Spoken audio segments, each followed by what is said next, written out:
That's what this is. Okay. Hello, It's gonna everybody. You be guys fun. having a good event so far? Amazing.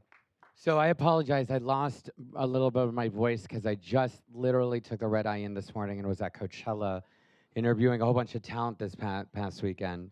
There's a lot of dust that happened on Sunday, I'll tell you that. But it was a fabulous event, and we made a lot of new connections at Revry. And I'm moderating today's panel, and I want to just kind of start off by giving a little bit of information, not to plug Revry, but about the market and obviously the opportunity, the real opportunity about dollars and cents in advertising, specifically on the LGBTQ side.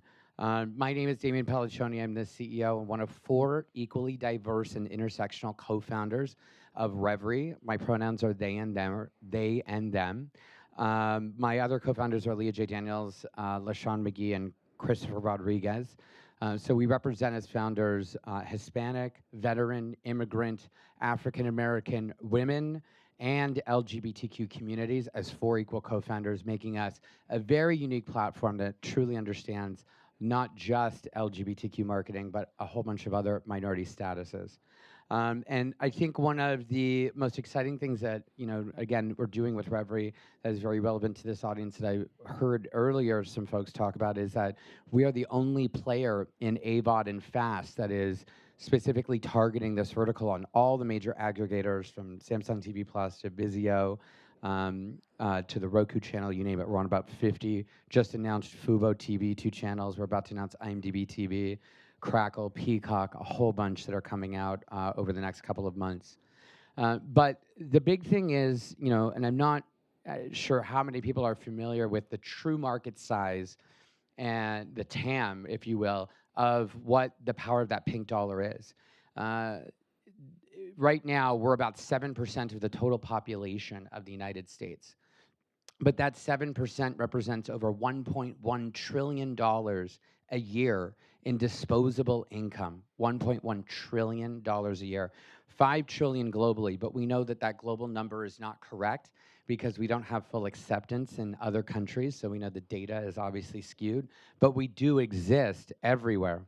And I think that when we look generationally at how big our population, the LGBTQ population, how quickly and rapidly it's growing. 1 in 5 millennials identify today as LGBTQ, and they're the dominant, obviously, consumer right now in the market.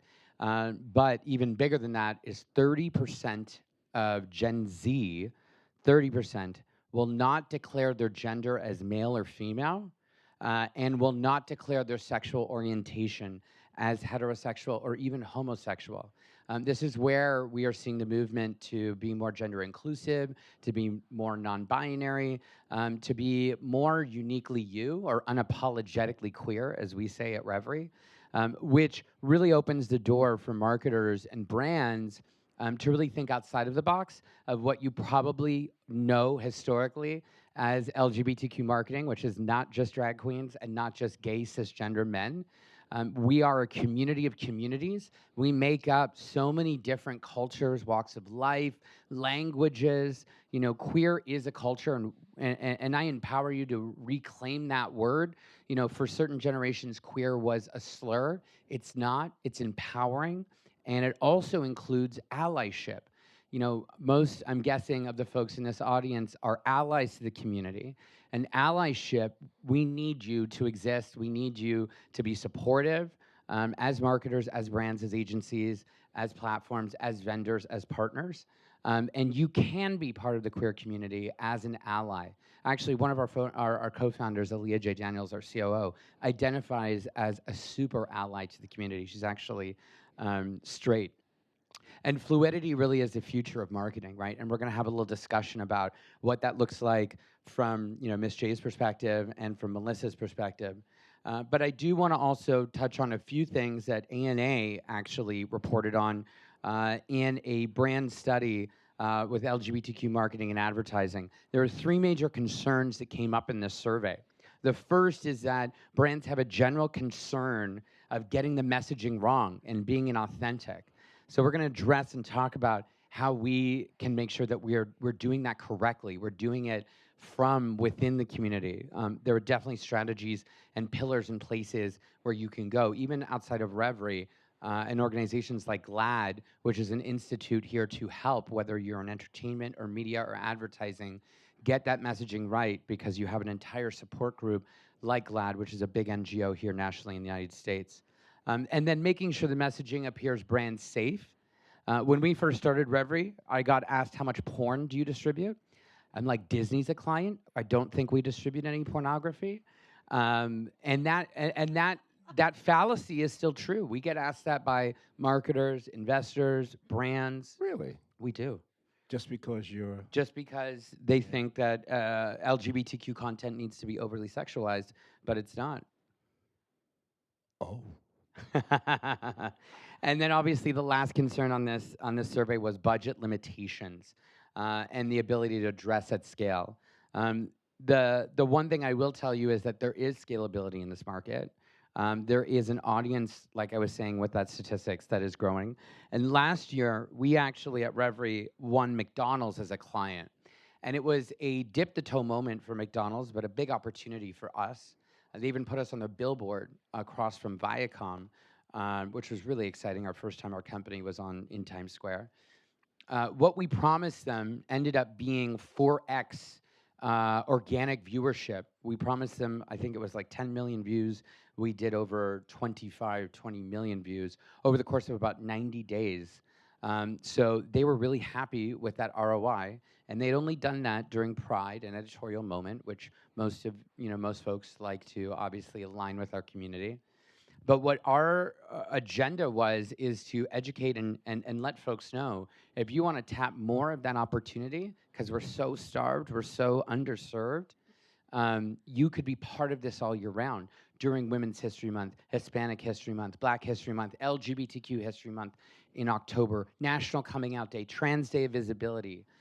There are so many different flagship moments throughout the year to align with publishers like Revry and TV networks, to be able to create content, create opportunity, and show your support in a different way. You know, one of the other things, and I promise I will stop this rant in just a second. No, keep on, but do your I thing, wanted Revry. to tee up the conversation here, is that we are not just charities. We're not just not-for-profits. They exist and they serve us, and that is wonderful. But we can be leaders. We can be for-profits. We can thrive as industries.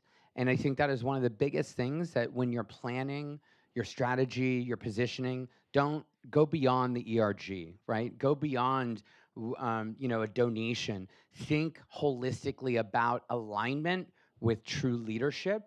And the head of D&I for McDonald's quoted in Forbes how proud they were to align with Revry because of our authentic founding team, and how intersectional and diverse our approach was to that one campaign we did, House of Pride, last year, so much so that they bought in and increased their spend and commitment to us this year in 2022 by over 400%, and chose a project every quarter to align with, because they wanted to go all in and show that support. And I'm telling you, they're going to see that ROI. We have data on it. It's about 3-4x what you can do with other communities, because again, we're small, underserved, and ravenous and hungry and ready to spend on your products.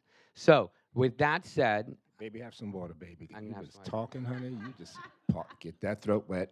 that's true. Okay. That said, just to kind of give you some context about the conversation, I would love for these folks to introduce themselves and just talk a little bit about your background and where you are approaching LGBTQ content.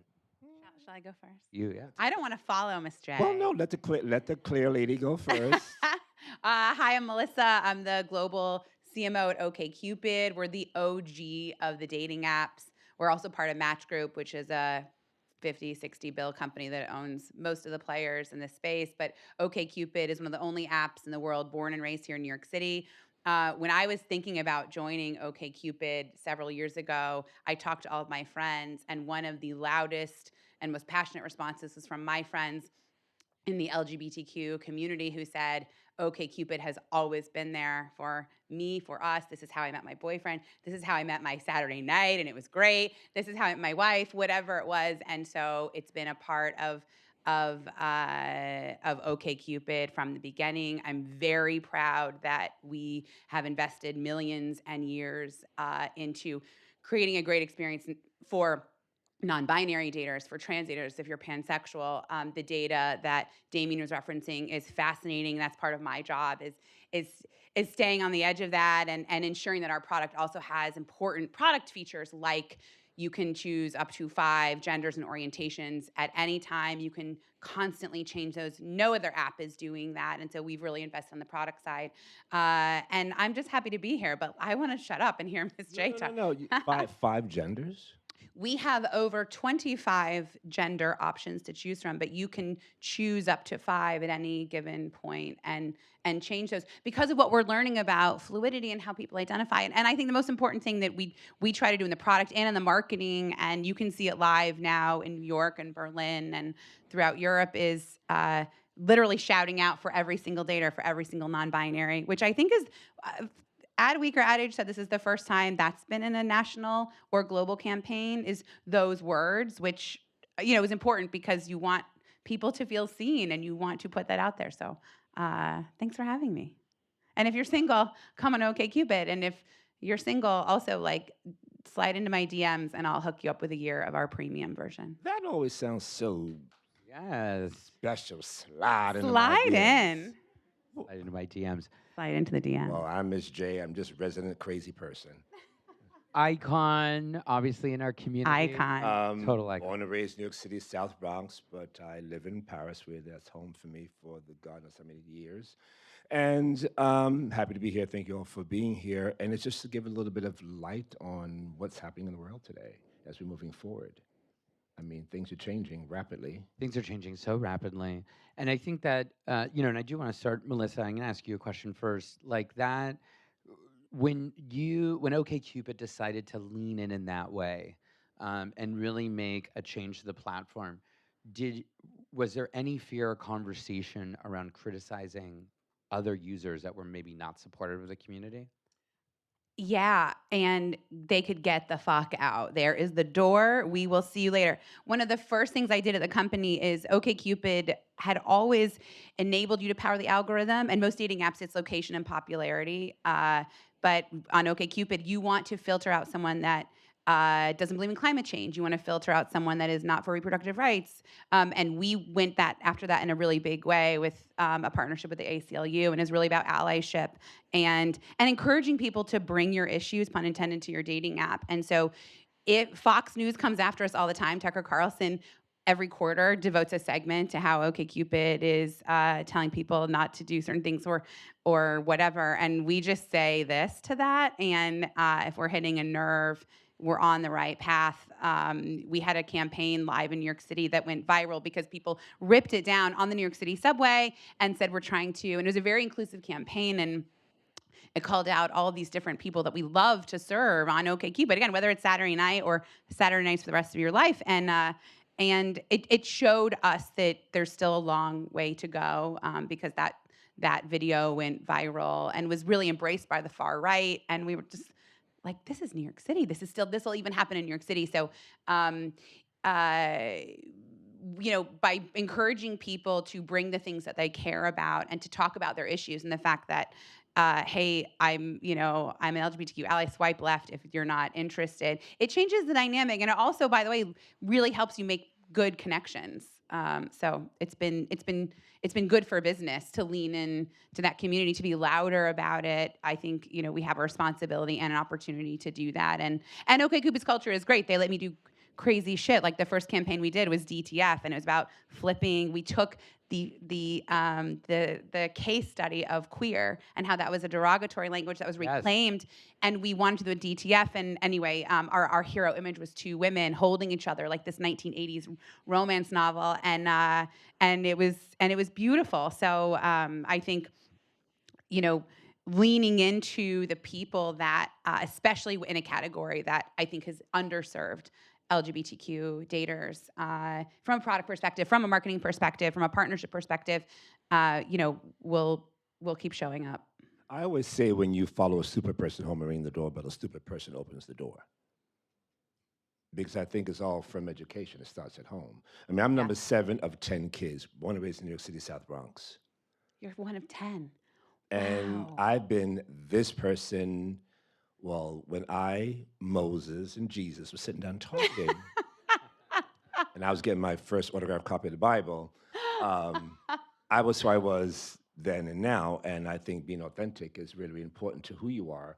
And I never had those issues. I was explaining in an interview recently about not getting something because I was gay. I didn't realize it. And remember I was going to get a summer job with my friend Jennifer Brown at the Fresh Air Fund, because that's when I went to be one of those kids who, went to summer camp and, a junior camp counselor. So you have to picture the look: an afro with afro sheen, coochie cutters, shorts, Hercules sandals, a belly blouse, my mother's Gina Tay, spritzed Gina on, Tay, oh. yes, spritzed on, and I switched when I went in. And I filled out the application, and then a week later she got the phone call to come in for it, and she, did you get the call? I said, no, I didn't get the call. She says, oh, I'm gonna ask them why you didn't get called in. And they said, well, because he was going to be a counselor, junior counselor, they thought that I might be gay, and that the director would be a little bit nervous. I said, I thought I was gay. Bitch, look at what thought. Dead giveaway. Thought. It was obvious Okay. when I walked in, smelled like Gina Tay. You know what I mean? Since that moment. What do you mean thought? The man thought he fought it, but he shit is what I said. So I mean, the whole thing is, it's where I am. This is it. But I have gone through my entire life just being and doing me. My pronouns are everything. I answered everything. It just makes it easier. I can't start separating. I'm trying to, keep myself just in a really good space to educate as much as I can, when I can, and to allow, younger kids in the community, or the LGBTQIA, because I keep running out of the alphabet. I don't know what's going to add on to the end, so I'm trying to make sure that I keep the right, alphabet in place. But it's about, you guys not feeling afraid to participate and to support the community through your dollars and understanding, because it doesn't make you gay because you support a community of people that are talented. Because I think it's very important for people in marketing and advertising department to hire more people from the community in order to help us bring our dollars back to you. Because the thing is, there's money to be spent. We spend money in our community. It's all about fashion. It's about hair, makeup, smelling good, looking good, being fierce, being fabulous, and clothes. So just because you are supporting us doesn't target you as turning people or making people gay. It doesn't make any sense to me. I think that's a little bit kind of No, and it doesn't make sense, and it is also why companies have an even bigger mandate to step up about nonsense like "Don't Say Gay" in Florida, and the anti-trans legislation that we're seeing in Texas and Florida and other states. NGOs and nonprofits and our governments are not making the progress we need to. No. In the vacuum, companies have to stand up. Everyone in this room needs to be thinking about, whether you're at an agency or a big player, how are you supporting those communities and those kids? And Miss J, did you realize that you were helping? I was just By being, you I just was being you. just being me. I was just being me. I've just been doing me.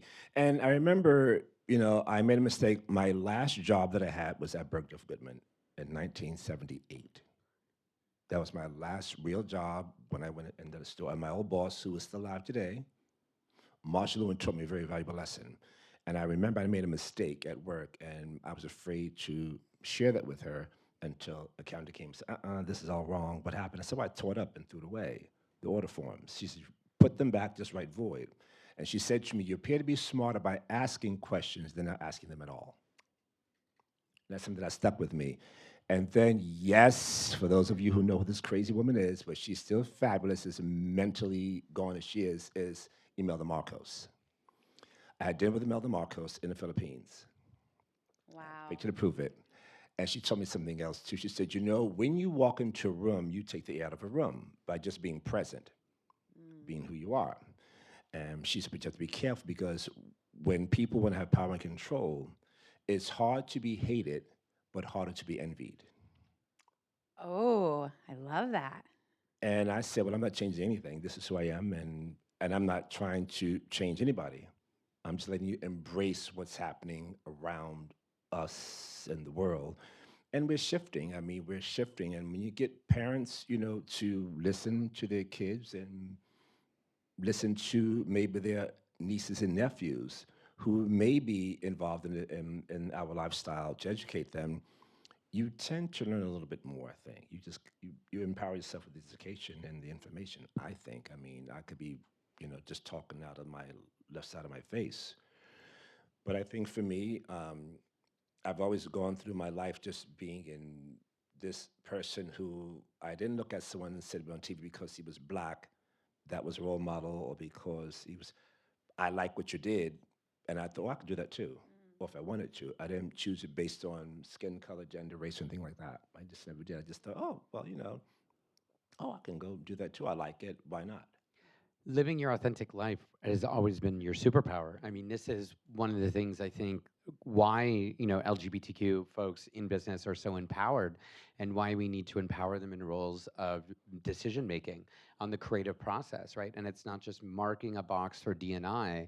We need to be in those rooms actually creating those campaigns because it's not as easy as just slapping a rainbow flag on And there. not one of us in the room. It needs to be Multiple. several of us in Yeah, the room. totally. Here's the reason why. Because I think my experience through TV, through television, when you're watching it, usually well, let me put it, the LGBTQIA community, we have maybe 5 roles that are given to us: makeup artist,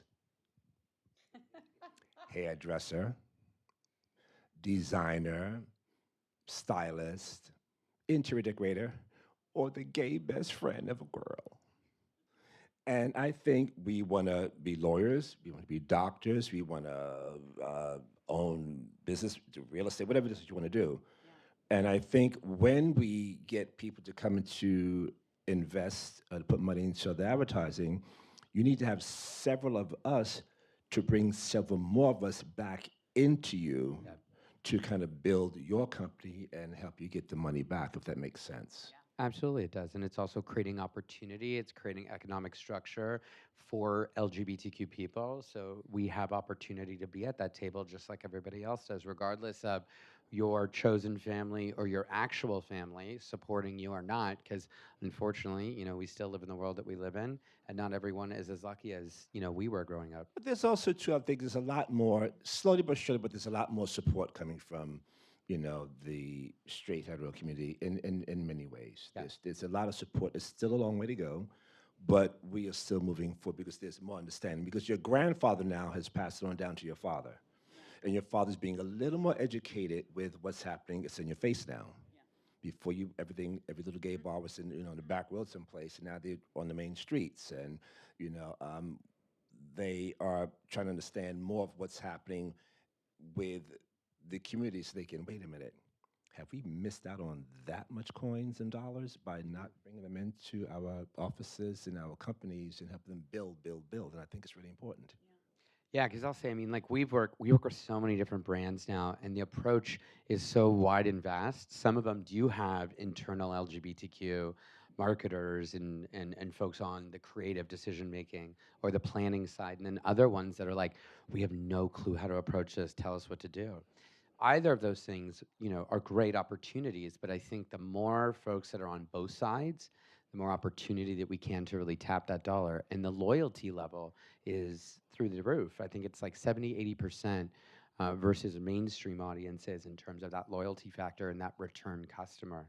Um, Last question I want to ask really quickly is, Worst job I have to have. I this know, I conversation. just Not saw my the fault. timer. This Is- day was great up until right now, and it sucks. But yeah. What do you think that brands and marketers and agencies and planners can do to improve that opportunity of reaching LGBTQ audiences? Oh, I think you know, being more diverse with where the spend is. m- we all have access every single week. There's a new Pew study. There's a new report. There's new something on on how people are consuming media. I was at a coffee shop in Brooklyn 2 days ago, and at a dating app, I always ask people, and there were these 3 beautiful 20-something, they were all straight women, and I said, what's the number one thing you're looking for in a dating app? And the first question they had is, I want to know what your experience is for non-binary daters, because Wow. my friends are having a rough time out there. That was their first question. So reading those studies and reports is important, being on the ground and talking to people and looking at new ways to spend money. And as you said, having the right people in the room. Just bring more of the community in and then let them express themselves and their ideas to help you further because you're stuck. Sometimes you're just stuck. It's like this. Yeah. There's other things outside, both sides, that can help you actually make the company grow larger. And be fierce, be fabulous, and always be and do you. There we go. On that note. Drop the mic moment. Oh.